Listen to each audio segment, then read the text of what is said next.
Hello, I'm so excited that you guys bought our 4th of July DIY tank top or t-shirt kit. Today I'm going to show you how to do each of these designs with the kit that we gave you. And your kit should have markers, cardboard, and your top, and then your alcohol spray bottle. All right, next step, you're gonna want to take your cardboard that I gave you and fit it inside of the tank top like I did here, and put it in the direction that's gonna make it nice and tight and smooth. I didn't include tape, but what you could do is if you had some tape down the sides, this will make it nice and smooth when you're writing on it. So after you have your tank kind of taped down and it has the cardboard in between to keep it from bleeding to the other side, grab your markers, and then today I'm going to show you how to do the firework design. So before I start drawing, I kind of get an imaginary line about where I want to keep my design in so that I don't end up crooked or I don't end up with fireworks under my armpit.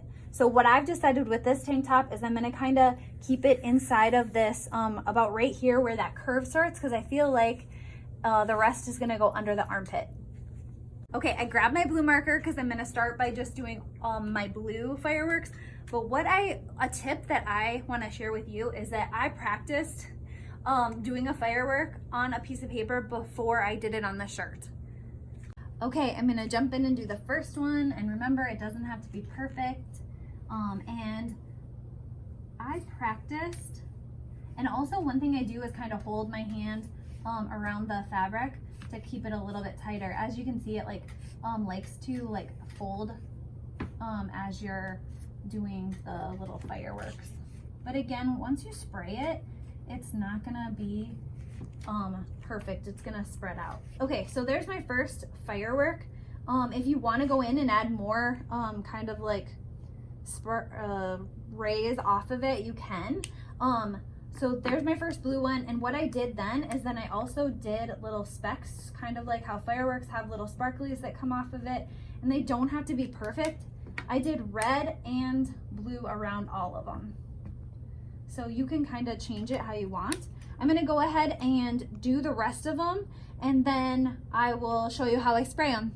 All right, ladies, I have all my fireworks on there. One tip, the next step is going to be to spray, but before you start spraying, make sure that your cardboard is underneath wherever you put your fireworks. Just one more check, because once you start spraying, it's going to bleed, and I don't want it to bleed to the other side. Remember, it doesn't have to be perfect. I know mine kind of look like spiders right now. And then when you're spraying, a little bit of alcohol is going to make it just bleed a little bit, and when you add a lot, it's going to bleed a lot. Okay, so I'm gonna start spraying, and remember, a little bit of alcohol is gonna do a little bit of the spreading or the kind of running of the marker, and then a lot is gonna make it do a lot. So one thing that I did with mine was I just did a little bit and I watched it for a little bit, and then if I wanted it to bleed a little bit more, I added more spray. So I'm gonna jump in, start spraying. You probably also wanna make sure it's on a surface that if some of the extra spray gets onto the counter, it's not gonna do anything, or if you have a table. And you can see, oh cool, it's already spreading out on this one. And that top, I love the bright blues, they're good. So one thing with the red, if you spray too much, it does start to turn a little bit yellow-orange. So if you don't want any of that, don't spray too much on the reds. So I think I'm good. And even as it sits here, it's gonna bleed a little bit more. So, okay, I'm finished up. All I have to do is just let it dry, and you can literally throw it on after it's done drying. Just one tip, when you go to wash it, don't wash it with whites, other whites, else the marker might bleed onto them. So, all right, I can't wait to see your tops. I hope you'll send us pictures, and happy 4th of July.